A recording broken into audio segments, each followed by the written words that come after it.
बहुत ही प्रसन्नता की बात है कि टीचरों की ट्रेनिंग के बारे में हमारी हम सबकी प्रयास जारी है और इनकी प्रयासों से और इनकी ट्रेनिंग से ही हमारी शायद जो शिक्षित जगत है वो शायद सितारों की तरह चमकेगा. So, dear participant, good morning, and we are very happy and fortunate. Today, we are going to start the session with a very eminent scholars and academician, Professor Biswajit Mohapatra. Sir belong to Department of Political Science, NEHU, from NEHU. So,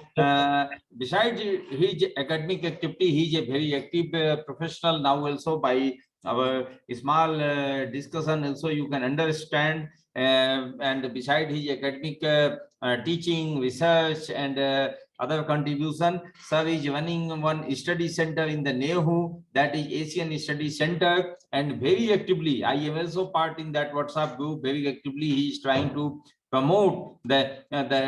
research and academic activity through that circle, and sir is a very good academician. Okay, academician contributing a lot in the political science and very senior professor. So, sir, I welcome you in this sixth FIP program of the Mizoram University. Sir is going to take two class. One is multiculturalism, and another is about something about the prisoners and current criminal justice in India. Very relevant, sir. I will also very interesting topic about the prisoners. So two lectures I will take, sir. I think I will be here after one lecture. 5 minutes break we will take, so that participant also they have some tea break. So by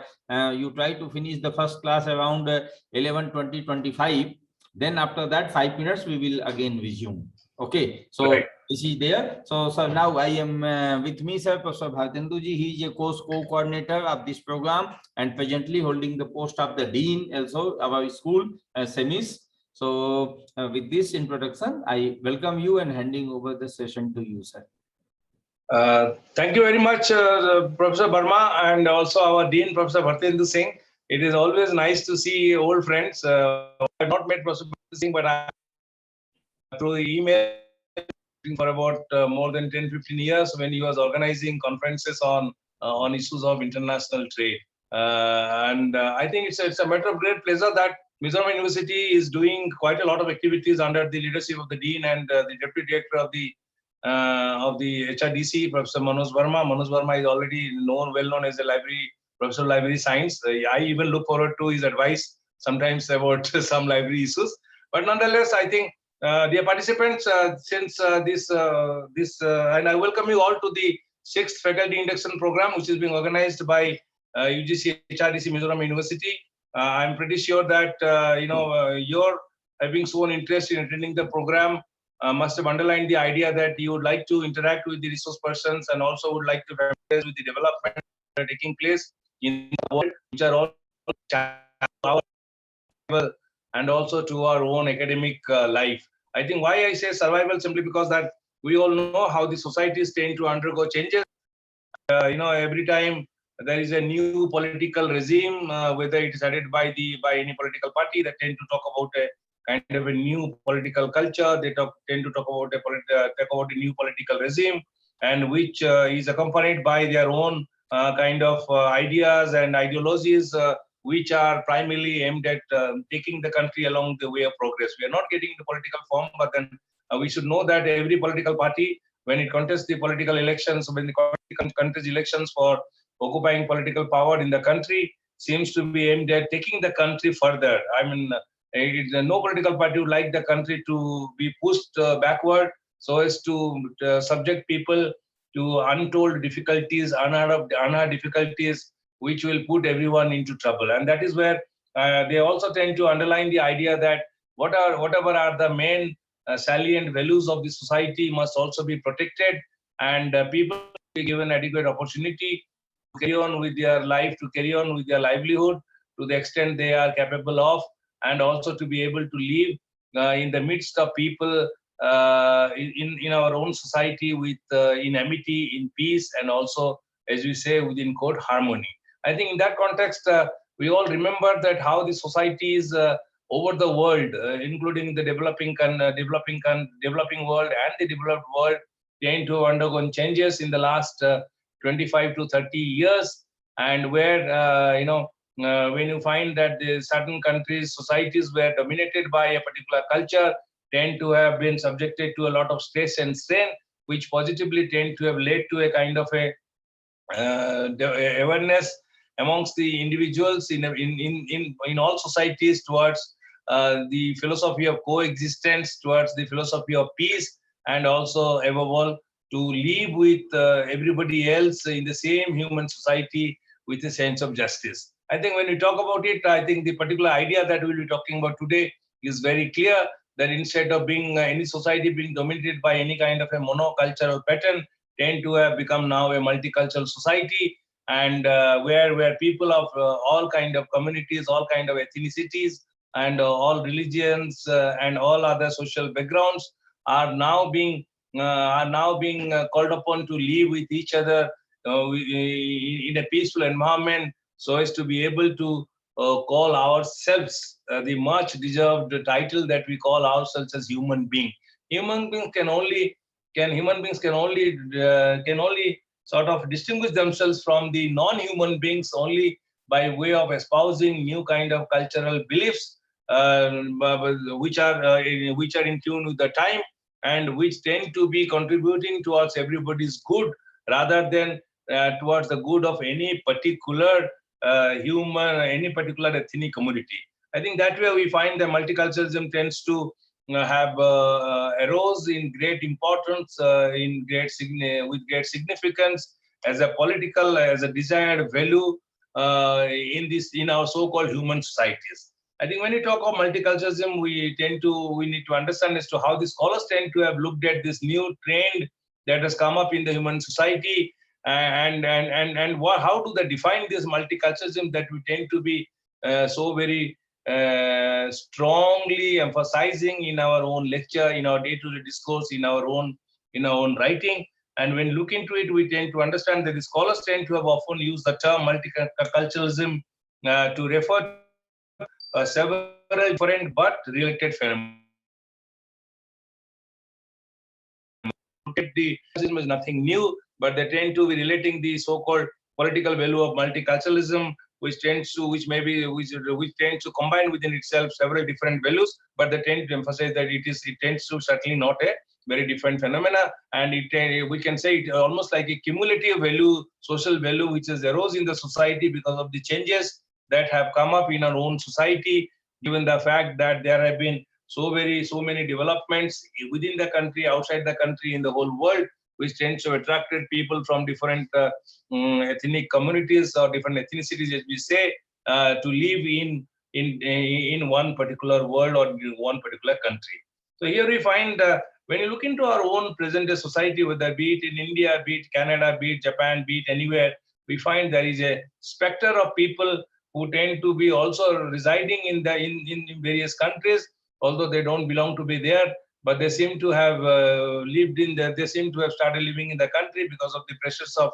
economy, because of the so-called factor of migration, and also because of the fact that within the country, the development process tend to have attracted people from the remote areas to the so-called areas of development, which are known as capital areas or economic areas, or as you call it, industrialized areas, where we find a mingling of people from different ethnicities tend to be very much present in various societies, be it in the West or be it in the East. So here we find that in those countries, when you look into it, we tend to find that there is a kind of a demographic difference. So we can see in terms of the population mix, which tells us about the different communities that are residing in various societies as of today. So this demographic difference has now become a demographic reality. When you look into the reality, we find that the demographic difference has become almost a fact of life, where people of different communities can be seen to be residing in any particular country. So this demographic reality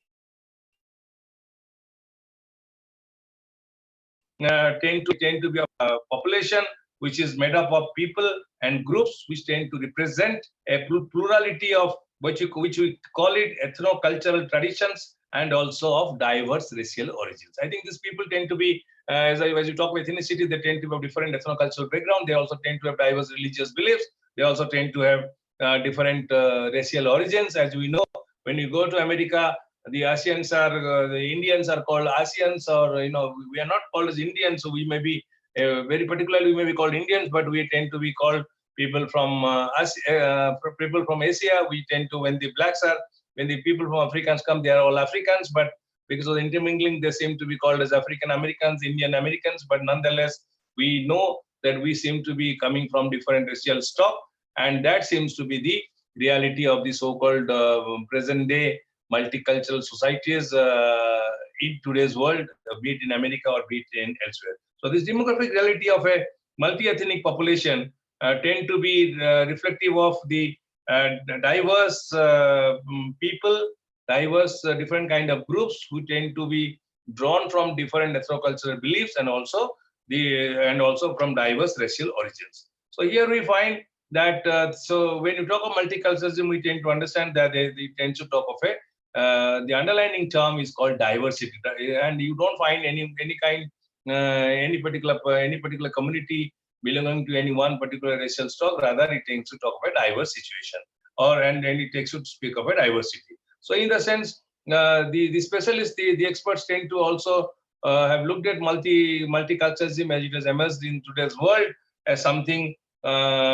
which should be looked at as a social ideal or as a social value that must accept what is known as cultural pluralism. In other words, since people from different culture, different diverse religious background, diverse racial background, tend to have diverse kind of culture, different from the culture of the so-called country that they have adopted there as their own homeland. The multiculturalism tends to talk about a kind of an acceptability which should be espoused by the people, which is that of a pluralistic in nature. So multiculturalism tends to be espoused, tends to have been advocated by the experts as a social value, as a social ideal, which must speak of a kind of a cultural pluralism rather than any kind of a unipolar belief, which was typically present in one particular community when it was residing in any particular, which is called it within quote homeland. So here it is being experts tend to be talking of it is social ideal. When you talk of ideal, that means they tend to see if the multiculturalism, if the people tend to have of different origin tend to have come to live in a particular country, it certainly tends to talk of the much needed desire for coexistence, which must also take into account the so-called social philosophy of cultural pluralism, that we must also agree and we must also accept that there are also cultures which are beyond, which tend to be different from our cultures, but nonetheless, those cultures also tend to deserve as much respect, as much concern, as much importance, as much significance from us as human beings, although the culture may be different from us. So culture pluralism is nothing but paying respect or respecting others' beliefs, others' culture, as we do to our own culture. I think this particular principle can be,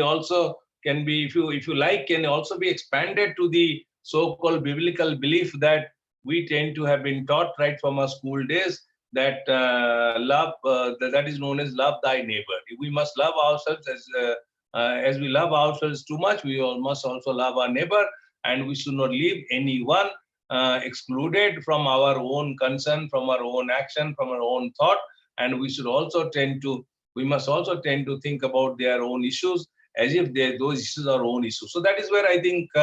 you can also link it up with the so-called much Indian philosophy, as has come up very boldly in the so-called present day motto of G20, which tends to be talk about Vasudhaiva Kutumbakam. That seems to be talking about the whole world is a family. I think when you talk about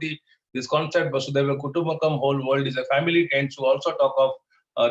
tends to recognize the reality of the multicultural world, and also tends to stand up for the belief that all that is others, also all that is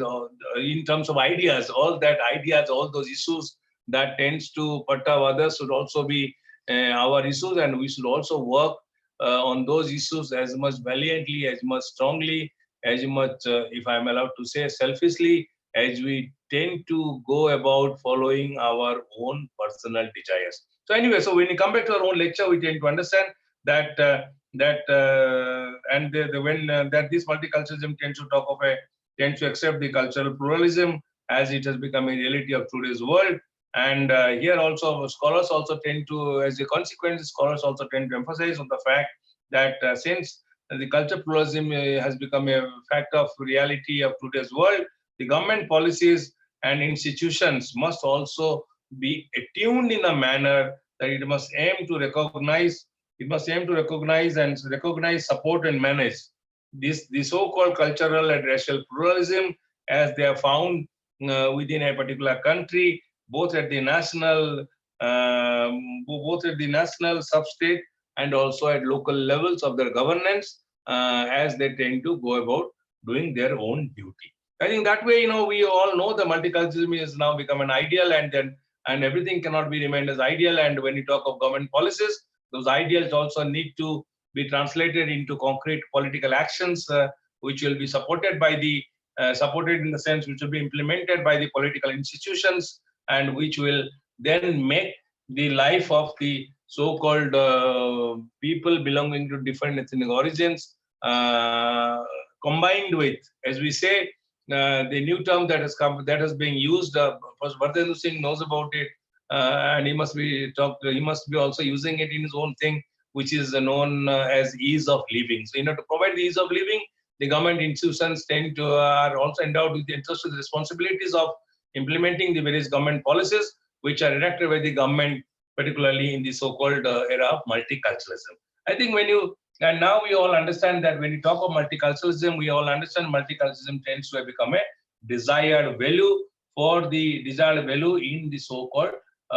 today's modern society. When you talk of multiculturalism, we need to understand that it is a desired value significantly because that it is required in today's world for the appreciation, for the acceptance, and also for the promotion of multiple cultures. Because there are multiple cultures in society, given the fact that there are multiple ethnic communities living in any particular society as of today, there is a need for appreciation of their cultures, appreciation of others' cultures, appreciate acceptance of other cultures, and also above all, there is also a need for promotion of the other cultures so as to ensure that the peaceful environment or the peaceful coexistence is continued in the society to everyone's benefit. And we also know that multiculturalism is emphasized now as a desired value simply because that since multiculturalism exists in the demographic makeup of the human societies, the multiculturalism has to be implemented, particularly at the organization level within the nation. So here we understand it tends to emphasize on appreciation, it tends to emphasize on acceptance, it also tends to emphasize on promotion of multiple cultures at various levels of governance. As we know, there are 3 levels of governance that we talk about. One is at the central national level, the other one is at the provincial level, or as we call it state level. The third one is at the sub-state level, or as we call it in the third level form of government governance in India, at the local level, local self-government level, or as we call it, the sub-regional or sub-state governmental level. And here we tend to say that since there is a demographic makeup of human societies at the various levels, the government institutions the government organizations must also have to implement these so-called policies of acceptance, appreciation, and recognition, promotion of the multiple cultures at various levels within the particular nations. I think when you when you talk of the policies, when you talk of the political political institutions, I think we tend to be at the political domain or at the political level, and in the political domain, multiculturalism tends to have the greatest importance as a kind of a policy motivation, because you understand that governance in any diverse any multicultural country tends to be full of more challenges than what it will be when the country will have only population of one particular ethnic origin or one particular ethnicity. So here in political domain, we find the multiculturalism tends to have been espoused as a value which stands for adoption of a range of policies which must start with equal respect to the various cultures which tend to be present with the country. Since politics tends to drive, as a respect of government, drive the whole society, multiculturalism tends to emphasize that there must be any policy that is made by the country, any policy that is implemented by the country's bureaucracy, by various political institutions, must adopt those policies in a manner that it will promote, it will propagate, and it will also more importantly, it will also insist and emphasize on equal respect to the various cultures which are present within the society amongst the various population mix. I think multiculturalism in the political domain also tends to stand up for a policy very commonly said, very commonly believed as a policy for promotion and maintenance of cultural diversity. Because there is diversity in the society, not only in terms of racial origin, but also in terms of culture, the country's policies must also, at the political level, must also stand up for both promotion and maintenance of cultural diversity. Multiculturalism in the political domain or at the political level also stands for espousal of those policies in which people of various ethnic and religious groups can develop a sense of belongingness within the nation without any fear or without any fervor, or free from any sense of alienation from other communities, or I say from other authorities. So here we find, and we also know very well that in today's modern times, we tend to use two particular terms, and more particularly one particular term which is of great importance. If you look into any document of Government of India, if you look into any kind of a sensible discourse which is being given by various academicians, we know that the underlying policy, underlying term that is that occupies our central importance, central attention is that of inclusiveness. I think the inclusiveness is a term that we did not use it in 1980s, but I think from 1990s onwards, as globalization tends to have gathered momentum, as India tends to have gone in for the so-called policies of LPG, liberalization, privatization, globalization, as a part of these new economic reforms, and given the fact that globalization tends to be leaving a whole lot of people, as has been pointed out by various authors or by various critical various commentators, that it tends to leave a lot of people behind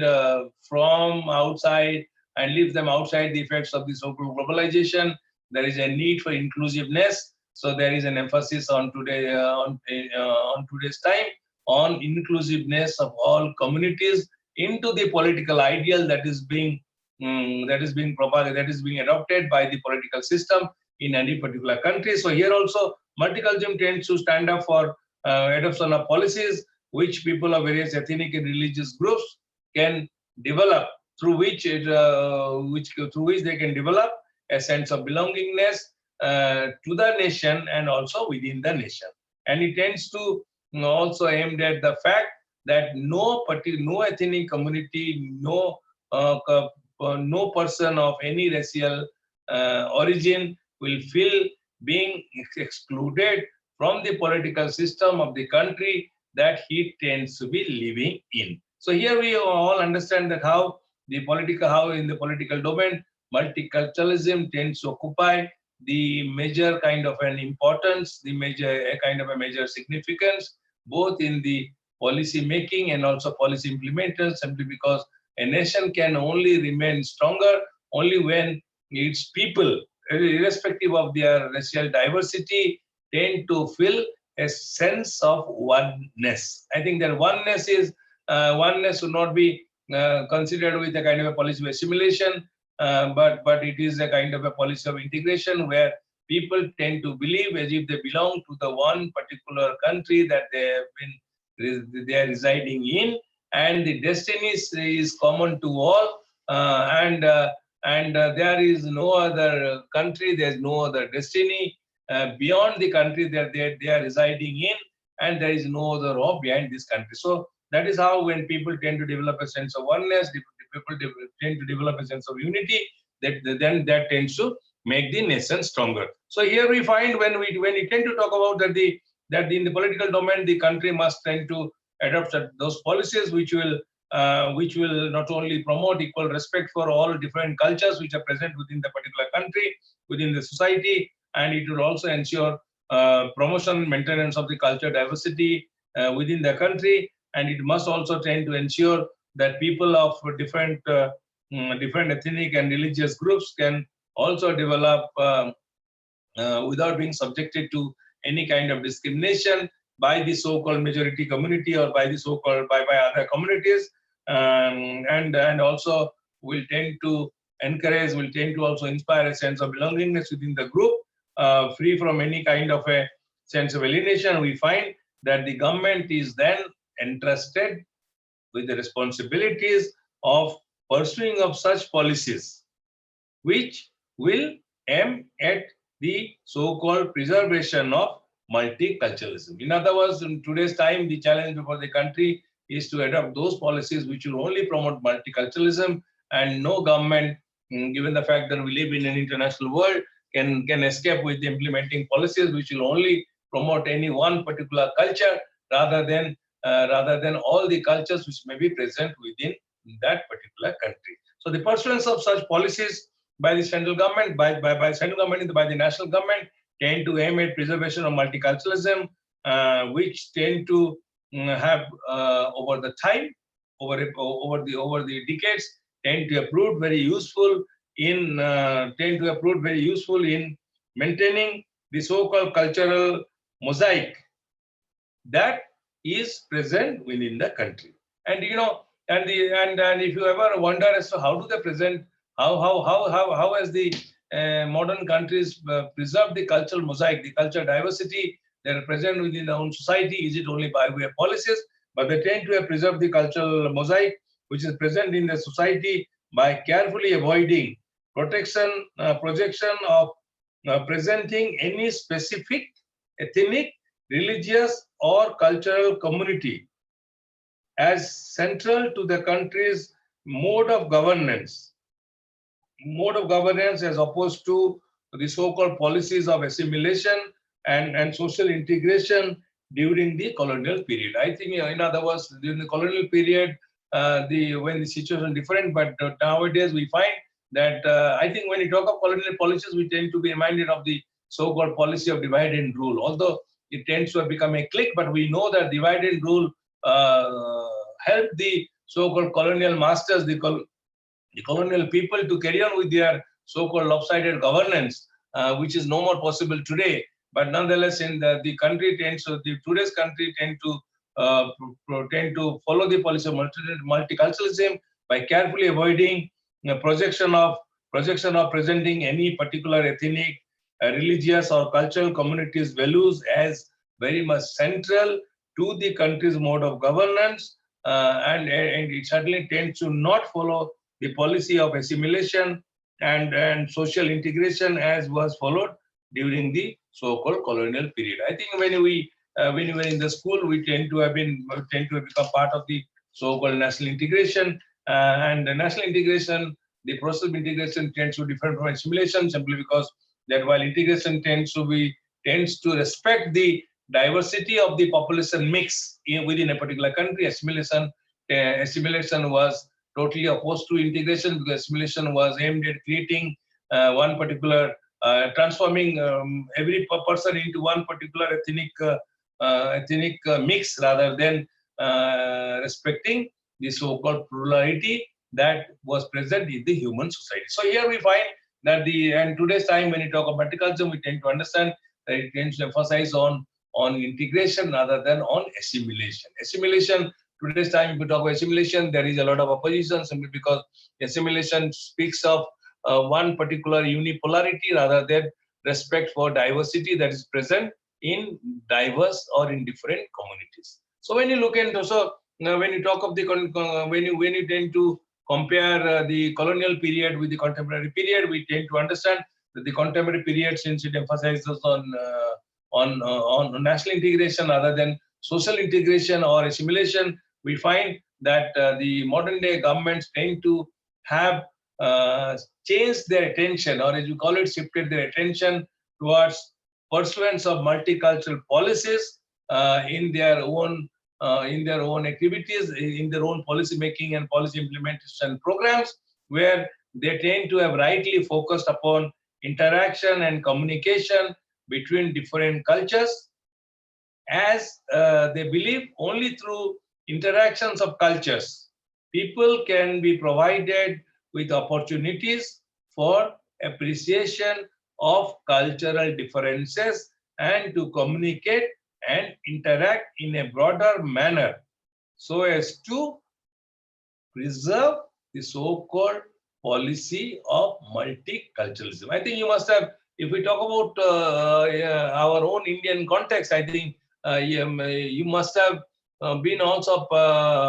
you must have been part or participant of the so-called Ek Bharat Shresth Bharat program, and where we find that although the title seems to be talking about some kind of a dominance of, but it is dominance of the country, it doesn't tend to talk of dominance of one particular culture. And under the Ek Bharat Shresth Bharat, which you call it EBSB program of the Government of India tends to have provided for intermingling, interaction of people from two different geographical and cultural backgrounds to come together, to interact, to exchange ideas, so as to practice and also appreciate the so-called modern day policies of multiculturalism. I think, I don't know which state Mizoram is spared, but I think when you talk of NEHU, Northeastern University being located in the northeastern part of the country, in Meghalaya, we tend to be a partner University of BHU, where Uttar Pradesh, so to say, where students of our university and Uttar Pradesh University of Uttar Pradesh, particularly the BHU, tend to have had interaction and exchange of views about their respective cultures. When we talk of culture, we tend to talk of the folk traditions, the other oral traditions, the other traditions of traditional aspects of culture, where they have been able to exchange ideas and also have been able to appreciate the kind of diversity that tends to be present on the other side of the state, and tend to have probably appreciated the principle of multiculturalism. So that,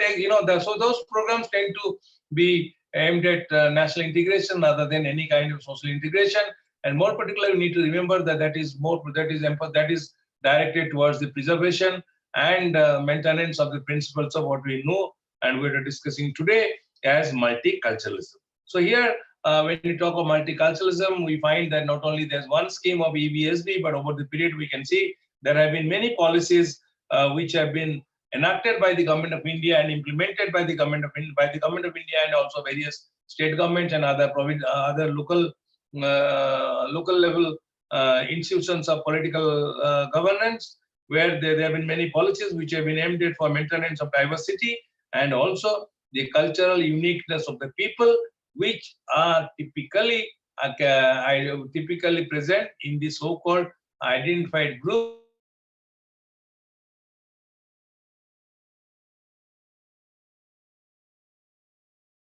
who tend to be residing in diversity and cultural uniqueness of various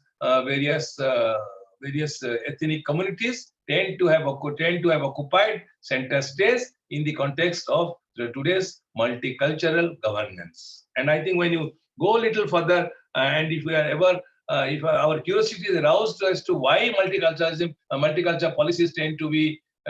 should be occupied, should be given as much importance as is being given today, it's simply because that it has been found that cultural isolation of different communities can help in the preservation of the uniqueness of the local culture of a nation or area, and it may also contribute to the global cultural diversity. In other words, they find that the cultural uniqueness of the people belonging to different groups need to be projected, simply because it will contribute towards the local culture of a nation or area, and so because it will become a part of the local culture of the area, and it will also contribute to the global cultural diversity. I think today's time, if you find that, I think you must have been familiar with the so-called the famous dance of Gujarat, Garba, and although Garba is a typically Gujarati dance which originated in Gujarat, which was often performed by Gujaratis just before the on the occasion of Dasera, and we still find that now if you go to any corner of the country, any corner of the world, whether it's in India or abroad, you'll find that people not only of Indian origin, be they Gujaratis or non-Gujaratis, perform Garba. It has also become a world's craze, simply because that the preservation and maintenance of this cultural tradition of Garba tend to have become a global cultural phenomenon, and tends to have also occupied its place of importance as a global cultural diverse phenomenon. So here we understand that how maintenance of maintenance of the cultural uniqueness of different communities can not only contribute towards their culture becoming part of the local culture or area culture, it also tends to contribute to the global cultural diversity, and tends to almost become tends to occupy the place of, as we call it, they tend to be known as a global icon. And here here we understand that the multiculturalism tends to be of much more not only political importance, but also of social and cultural importance, simply because it tends to bring about a sense of acceptance amongst people, as cultural differences tend to get spread amongst different communities, and also tend to contribute towards their acceptance by those communities, and tend to bring about a sense of unity amongst people, irrespective of their different origins, be it geography, be it cultural, be it social, or be it political. So like today, we understand that even if we are politically, we may be having different ideologies, but when it comes to culture, we tend to become one, simply because we have discovered the salience of that culture, simply because we tend to understand that culture is something which tends to appeal to our soft sense, or as we call it, to our soft ideas, rather than to any hard ideas which tends to divide people. And we all know the culture tends to unite people, while politics tends to divide people. So that's where you find that how the global cultural diversity tends to have contributed towards the upkeep of the present day world, rather than it has led to the breakdown of the so-called human civilization. When you go back to multiculturalism, we tend to understand that multiculturalism tends to be, when you look at multiculturalism in a policy kind of a framework, we tend to understand the multiculturalism tends to be almost like a policy framework which is successfully aimed at reaching out to both native-born indigenous population and also the non-indigenous population. The new centers for building up a lasting relationship with different ethnic and religious communities that tend to exist in the fringe of the society. In other words, multiculturalism we can understand as a kind of it's like a policy framework which is attempted by today's political machineries or today's political institutions, which is aimed at reaching out to both to the so-called, as we call it, native-born citizens, native-born population, along with the so-called non-native-born people who may have come into the various societies by virtue of, as we call it, pressures of the so-called modern-day economy, or by virtue of their own choice. So here it tends to reach out to both the sections of the people, both to the, if you to go back to American terminology, it is aimed at both to the so-called natural citizens and also the so-called naturalized citizens who have become part of the same society by having adopted the citizenship of that country by way of their own residence. So here we find it tends to both reach out to both the indigenous population and also to the so-called non-indigenous population who may have come into the society much later then much later than the indigenous population were found to be residing in that particular country. And we find that multiculturalism also tends to aim at establishing new contacts with the non-indigenous population in order to build up a so-called much needed lasting relationship, which is required to be maintained with different ethnic and religious communities which tend to exist within the country, howsoever remotely they may be residing in our own society. So it tends to bring about people from the fringe to the center of the so-called policy-making framework, so as to ensure that each community tends to grow in their own way without being subjected to any kind of dominance by the so-called indigenous population or by the so-called majority population, who may be in majority by having resided in any particular part of the country or the world due to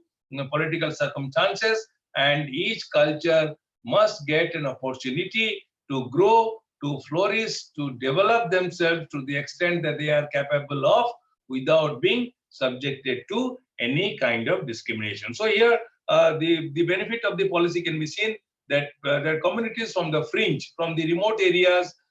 get a chance to be part of the same national culture,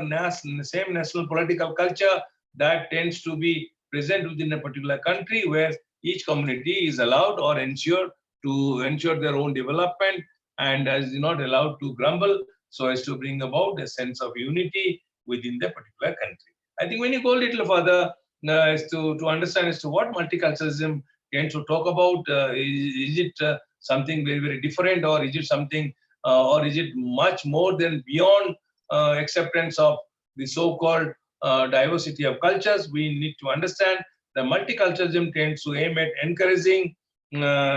these particular communities, different non-indigenous communities, to participate fully in the society by promotion of economic, social, and cultural integration into the dominant and distinct culture with which the different communities were not very familiar before they arrived into that particular country. So here I think the multiculturalism tends to stand up for enabling the so-called non-indigenous communities to participate fully, if I am allowed to say, in the national affairs of the country, be it economic, be it political, be it social, be it cultural. And they tend to become culturally integrated, they tend to become economically, socially, and culturally integrated into the so-called dominant and distinct culture of the country with which they were, to start with, not very familiar with. So once they start participating, they tend to become part of that particular culture, and it also leads to respect. It also tends to amount for growing respect for their own diversity of culture, which each community tends to adopt as a kind of an ideal. So I think when you go a little further, we find that Andrew Hayward, in his own book, Political Ideologies, he tends to talk of different forms of multiculturalism. Although we have now talked about in general multiculturalism, but we all know that when you tend to talk about the implementation of multiculturalism or adoption of multiculturalism into our own policy framework, it tends to say that multiculturalism cannot be simply be talked about in one unilinear direction. And he tends to talk about that when you look into modern day societies, the multiculturalism can be seen to have taken two different forms rather than the same form in different societies, in different countries, different parts of the world. The multiculturalism tends to have been used in two sense within the policy framework, both in the descriptive sense and also both in the normative sense. I think when you look into descriptively, the term multiculturalism tends to be used to refer to cultural diversity. When you want to describe multiculturalism, we can say that people tend to often describe multiculturalism as a cultural diversity. But then descriptively, any term that is being used, certainly does not lead to its adoption in a normative manner. When you talk of normativeness, we understand normativeness stands up as a value, while description may simply be not a value, rather than it may simply amount to what we call it a mere assumption, a mere kind of an explanation, which may not take the form of a value. When it tends to be treated as a value, then it tends to become a kind of a goal which needs to be pursued with by the so-called members of any within so-called human society. I think descriptively, while multiculturalism may amount to referring to only culture diversity, normatively, when you look at multiculturalism, we can see that multiculturalism tend to have implied positive endorsement like celebration of communal diversity. I think when you look at multiculturalism as a normative value, as a normative item, as a value, it tends to be amounting to celebration of communal diversity which may be present with any particular country. Rather than treating diversity as something a burden, this diversity, multiculturalism tends to speak of diversity to be spoken, to be treated as a kind of a positive value which must be celebrated rather than to be scorned at, rather than to be hated, or rather than to treat it as something which should not be encouraged to happen and should be rather driven away from our own society. Celebration tends to be talking of a positive concept. Celebration tends to be speaking of positive endorsement, which tends to amount to appreciation of others' cultures present in our own midst. I think today's time, the new generation of the whether we call it X generation, Y generation, we can all understand that all the religious festivals, be it Hindu festivals, Christian festivals, or be it Islamic festivals, we all find that everyone tends to be participating with a lot of enthusiasm, irrespective of the fact that whether we believe to that particular religion or particular ethnicity or any particular social background. I think when you talk of Christian Christmas, we all know that how much Christmas is celebrated by people of all kind of backgrounds, and it same happens with the Hindu festivals. I also found in Shillong, and it must be true in other parts where the Durga Puja is celebrated, where all the communities, it's instead of staying at indoors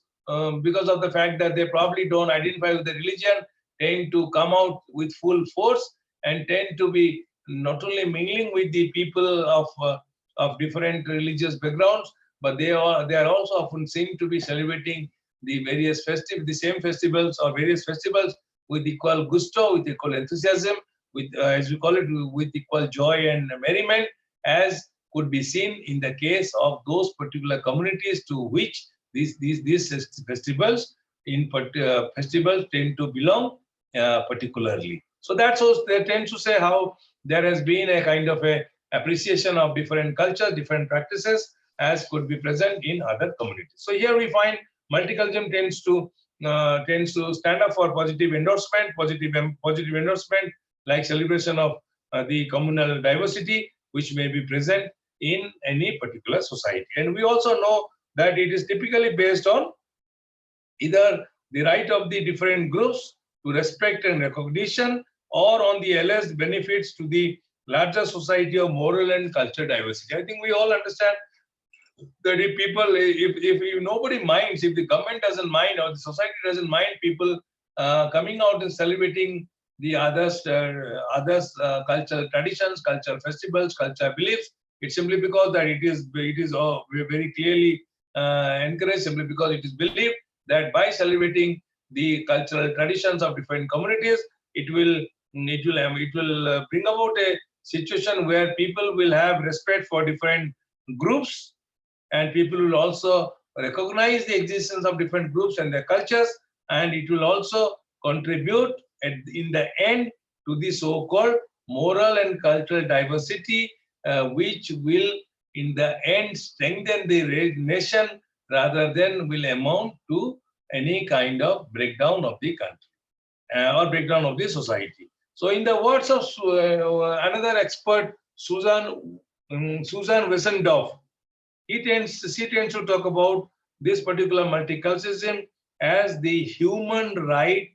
revelation. In other words, when people are being encouraged to celebrate different cultural traditions, she tends to look at it from the human rights perspective, and she tends to describe multiculturalism as the human right revelation, where everybody's human right is being treated as a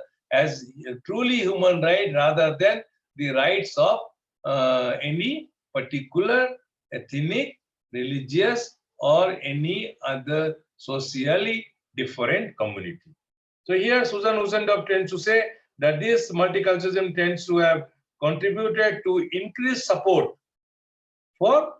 modern multiculturalism. She tends to believe that such kind of celebration of positive endorsement of celebration of different of the unique cultural traditions present in the society, according to her, tend to have contributed towards increased support for the so-called modern-day multiculturalism. And she says that since this has rightfully exposed the horrors of the earlier times, which we know as we call it the genocide. I think we even though genocide took place in 1930s, we still tend to refer to genocide simply because we now know the genocide was aimed at elimination of particular communities, but aimed at a particular community rather than salvation of the differences, which had also become true at that point of time during the time of Hitler. But then she says that since the earlier crimes against humanity, which were perpetrated by the so-called brutal rulers, tend to have institutionalized the racism and ethnic cleansing, which had been reflected during the time of Holocaust. The so-called present-day multiculturalism tend to be in the nature of a positive enforcement. That it's a positive endorsement, is a positive endorsement of the uniqueness, diversity of the cultural traditions, rather than aimed at establishing the dominance of one particular community, much to the detriment of the cultures or traditions of the so-called non-majority communities, or as we say, the so-called minority communities. So I think when you talk about the little bit of colonialism, we can know that colonized nations, because of the policies of the so-called colonial masters, which we talked about in the context of India, we have seen that the so-called policies of colonialism tend to have been the same, irrespective of the geographical location, be it in Asia, be it in Africa. The colonial policies have almost been the same. And due to the colonized nations colonial nations in Africa and Asia, during the fight for independence, it has been pointed out that the racist underpinnings of colonialism can be easily identified. In other words, wherever the colonial masters tend to fight with the local population, we can find that their fight for their rule has been characterized by the various racist underpinnings, which were typical to the so-called European white colonialists. That is how I think when we talk about the colonialism, we tend to call it as a European whites or Europeanism, and that tends to be talking about the dominance of the white over that of the so-called indigenous, or if you like to say, aboriginal population, on which they were ruling for a substantial period. And he says that due to the colonized nations' racist underpinnings of colonial governance, we could see that the changes in the Western societies after the World War II and the collapse of the European colonial system tend to have become the so-called consequences of the colonial policies. In other words, we find that had colonialists not followed the racist policies in the so-called industrial colonies of Asia, Africa, and Latin America, the so-called changes that we saw after World War II, which is known as the so-called rapid decolonization of the erstwhile colonies, or granting of independence to the erstwhile colonies of West Africa, Latin America, would not have become a reality, and the European colonial system would not have collapsed. They say because so these consequences tend to point out at the kind of dangers of colonial racist colonial policies, which tend to have contributed towards the collapse of the system rather than the maintenance of the so-called societies. So it shows that because of the collapse of the European colonial system and because of the changes which have come up in the Western societies after World War II, which led to the decolonization or granting of independence to the various colonies, the today's policy of multiculturalism tend to be of much more importance, simply because it will certainly contribute towards the preservation of our own world, as we say, rather than to breakdown of the world, which will again to the detriment of every human being living with their own societies. So we find that the multiculturalism can be seen as a very useful policy framework rather than as opposed to the so-called racism-driven colonial framework, as racism-driven colonial framework contributed towards its own collapse rather than contributed towards its own preservation. So we also can appreciate that multiculturalism will contribute towards the maintenance and flourishing of our own societies rather than will ever contribute towards the collapse of our own present day social and political system that we call our world to be, and hence multiculturalism should be given much more importance in the present day society, as it is found to be very, very useful. So when you talk from a strategic angle or as a strategy, it can be also seen that multiculturalism is also a very, very useful strategy. Why it's a useful strategy? Because we can see over the period of time, it's not the multiculturalism only originated yesterday. It has been there in practice from 1973 onwards, which is almost as you call it, something like more than 50 years. Multiculturalism has been practiced as a political value, and hence it can also be, and it can be seen that, and it will not be wrong to say that it has become a useful strategy simply because it has stood the test of time. So when you look into it as a useful strategy, from the strategy angle, we can see the multiculturalism has been perceived as a useful strategy simply because it has been able to help the society to combat the so-called threat of racism, which had been widely spread right from 1930 onwards up to the end of the Second World War. So it's a useful strategy simply because it has been able to help the world to combat the threats or the dangers of racism, which was widely spread and which had been the cause of the chaos in human society, and which had also hindered the so-called socio-economic progress of the world, as opposed to the development that we can see in today's time. I think we all remember when you talk about the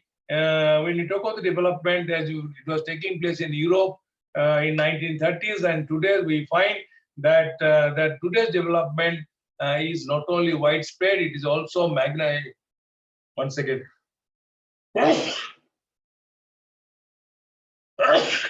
Sorry, I got cold. Anyway, so here we find that today's development can be distinguished from the development of 1930s, although the capitalism seems to be the common thread, simply because that today's developments can be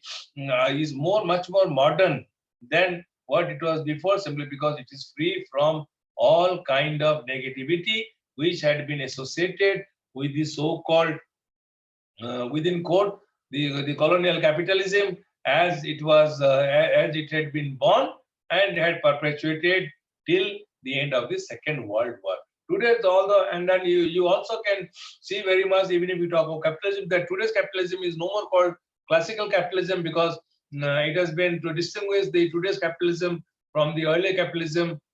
We tend to use the term as neo-capitalism. Although the capitalism may be the binding trend, but there have been certain changes which have worked to the benefit of the human being rather than to the detriment of any particular human ethnic community. Anyway, so here we find that so it has become a very, very useful strategy, and simply because it has not only been able to not only proved useful to help us to combat the widespread threat of racism, it has also been able to help the societies to protect the so-called minority communities of all types, and it has been also able to further the development of the minority communities, and has been able to reverse the so-called state policies which were practiced by the colonial masters and the other racially driven rulers who had deprived the minorities from having full access to the opportunities which were available to the indigenous population in the context of, or more particularly in the dimension, in the particular dimension of freedom and equality, which were available to indigenous population but were denied to the so-called non-indigenous population. So multiculturalism tends to have enabled the minorities not only to be able to live and participate fully in the political and social processes of any particular given country, it also tends to have enabled the minorities to have full access to the so-called opportunities which are granted, full opportunities for freedom and equality, as and which have been which are now being promised by the so-called constitutions of the modern country. So these developments that we see, that we tend to categorize as modernity or modernization, tend to have set forth different policies which have led to multiculturalism to be adopted as an official policy in several Western nations since 1970s. I think because of the fact that multiculturalism has proved to be a useful strategy, it has been adopted as a policy to start with in the modern day Western nations, which were actual colonial nations, since 1970s. And we find that this has been offered as a policy in 1970s. And to start with, it was for the first time, it was adopted in Canada by the Canadian government during the rule of Prime Minister Pierre Elliott Trudeau, who is the father of the present-day Prime Minister of Canada. In 1970, in the 70s, but 1973, the then Canadian Prime Minister was the first to adopt the policy of multiculturalism, simply because he had seen the benefits of this policy and tend to have gone in for adoption of these policies within his country's constitution. I think, and we know about Canada. When you talk about Canada, Canada is primarily a migrant country. Canada didn't have its own population, so to say, and it had a very minuscule population, which was not easy for, which was not enough for Canada to carry on with its task of political governance. And since because it required a kind of a migration of people from outside who are technically and otherwise proficient to be able to contribute towards the task of modern day governance of Canada. Canadian Prime Minister had no other choice but to adopt the policy of multiculturalism so as to develop a sense of oneness amongst his own population, which will contribute towards the growth of Canadian society, Canadian government. Government means Canadian society, rather than would act in a reverse manner. So when you talk of Canada, in the culturally diverse, Canada tends to be a culturally diverse nation state.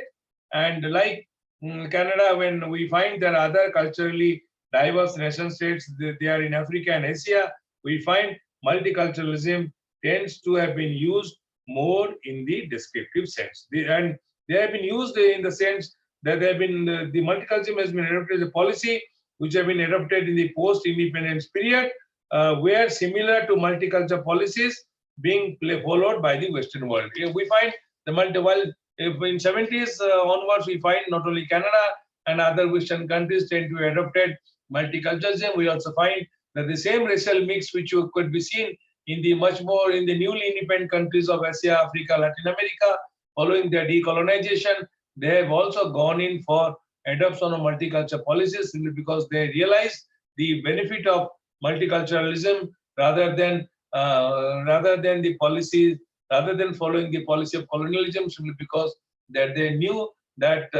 without following the policy of multiculturalism, these nations could not have stood the test of time, could not have stood united, could not have stood stronger as they tend to exist from 1960 onwards, and hence multiculturalism tends to have become a very, very popular policy framework. I think it is 11:15. We should stop you here, and I think if there's any other time, we could probably go into much more into the policy implementation framework of colonialism, multiculturalism. But otherwise, for the day, we'll stop here, and we will have 5 minutes. If you have any questions, anything, I think you are not able to ask questions, but if you have any question in mind, if you want anything to know or ask by way of clarification, you can write your question here, and I would try my best to answer it. And I will also take this opportunity to bring it before you that this kind of courses which are done by HRDC are more of interactive in nature, where you, by your sayings, your beliefs, your actions, your kind of policy enunciation, your elaboration also gives the resource person a chance to learn. So here we are not, it is not a one-way process that we know everything and you know nothing. So you should be free to ask any kind of questions without feeling any sense of, any sense of restraint, so as to give the resource person a chance to learn the diversity that is present in the participants' minds. Thank you very much. I hope you must have liked my lecture, but I did my best as we have been researching on it. But nonetheless, I'm open to your questions, your elaborations, your clarifications, and your kind of strong enunciation on the topic that we talked about today. Thank you so much. Thank you for the attention. But don't lose the opportunity of the next 5 minutes to ask me questions. Thank you. Friends, you can ask me questions. Please don't go to sleep. I think early morning, you must have had a nice breakfast. And I think it must have given you a lot of energy, a lot of protein, a lot of things to, as we say, to celebrate about your own strength in thought, in action. So please let me know your questions, your ideas, your clarifications, and your short interventions. Can we have your interventions, please?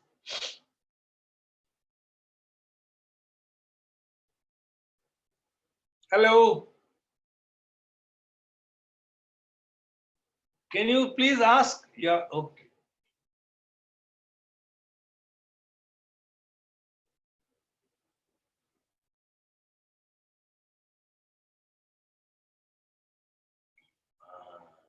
Uniform Civil Code. The point is, look, the question is that, when we also talked about as to how much be talking of appreciation of the beliefs, but we all need to understand that, Uniform Civil Code is now being talked about as a kind of a policy instrument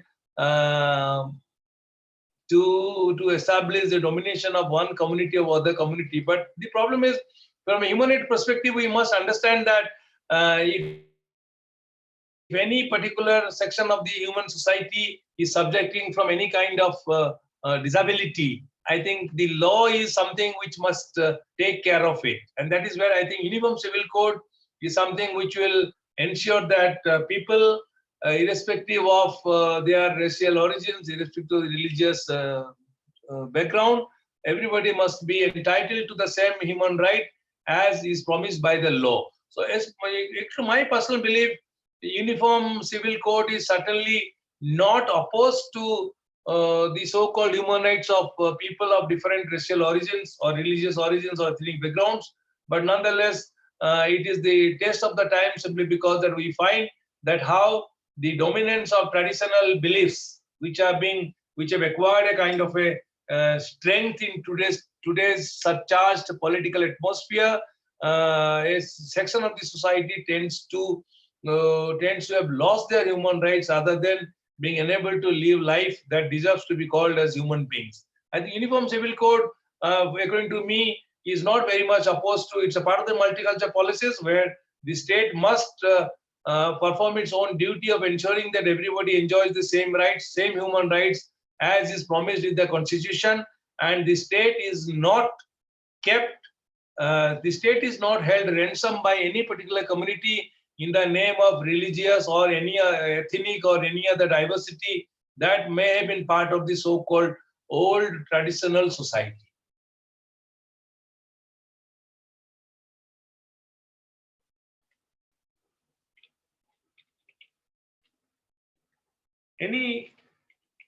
I do not.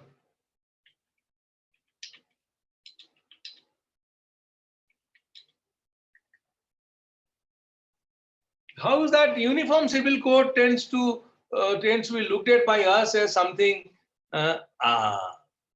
think, in the Northeast, I know that there are two things that we talked about. I have also written about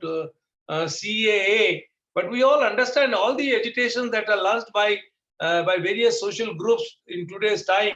as we say, in such as political atmosphere, are not all social movements. They are all political movements. We all understand that when we talk about CAA, we all understand that it tends to have become the so-called handmaiden of the political elements who are again, if I'm allowed to say, not aimed at, not devoted to multiculturalism, rather than aimed at, sort of establishing their own dominance, where while the number of Bangladeshis or number of people coming from abroad is not so much, but we tend to exaggerate the fear so much that it can serve our political goals, and hence so much of thing was talked against CA. But when you look into reality, I think in today's time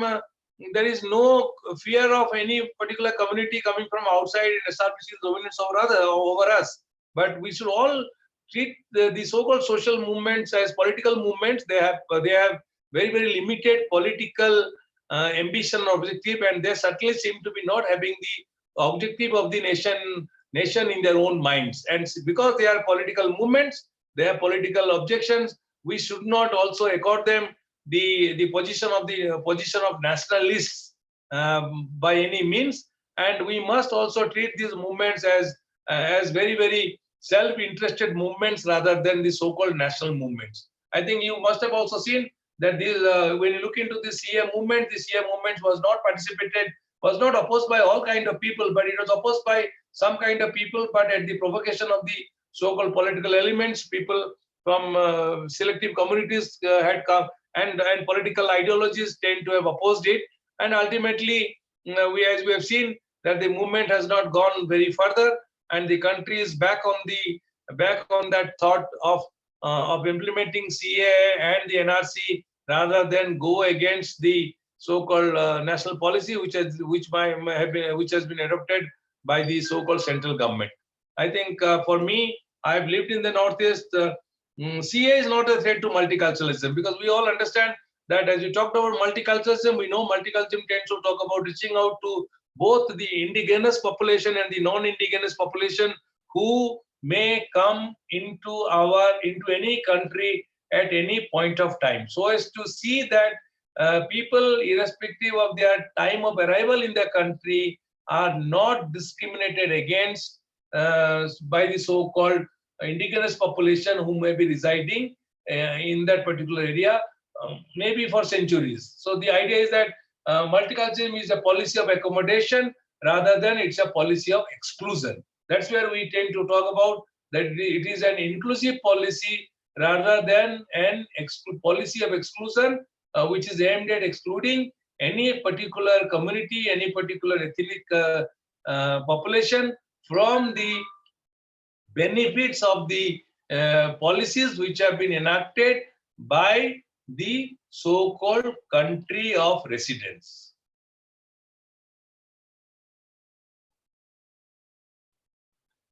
I think somewhere you can, I think I have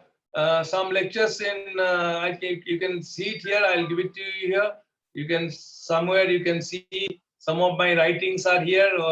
and you can also, if you want to discuss, if you want to give me your views, you can also give me your views. Somewhere we will be able to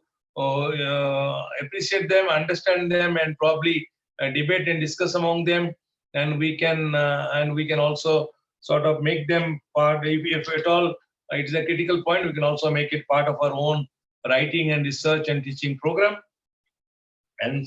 please do not forget to read our writing, whatever little we understood, we have written here, and then you can also contribute to our own thinking, and where we can also probably be able to, as we say, build up a country which deserves to be called probably the greatest democracy in today's world. As we know, although we may not, although the Prime Minister of India calls India mother of democracy, I may or may not agree with it, but we all know that India is the largest democracy because of the population, while US may be the longest democracy.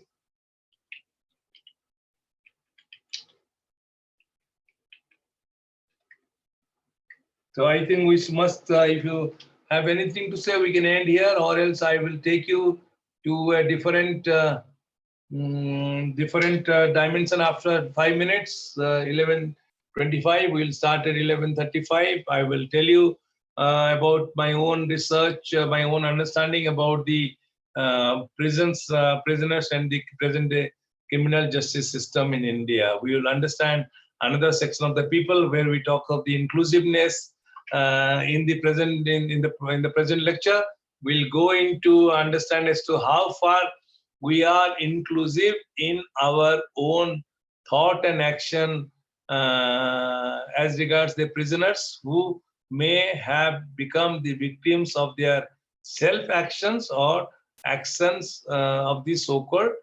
system that India tends to have in practice right from 1947.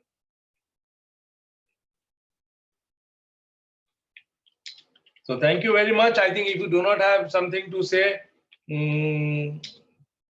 can end here, then I'll get back to you. You can have a little cup of tea and coffee at home, and get back to duel with me. India is a wrestling nation. I think Manipur has the long list of medal winners in wrestling and boxing. So I think, and intellectualism is also a kind of a boxing feat, where we never fight to injure others. We fight to make our own expressions to be heard by the other side. So I will end here. I will get back to you again after 10 minutes. It's 11:27.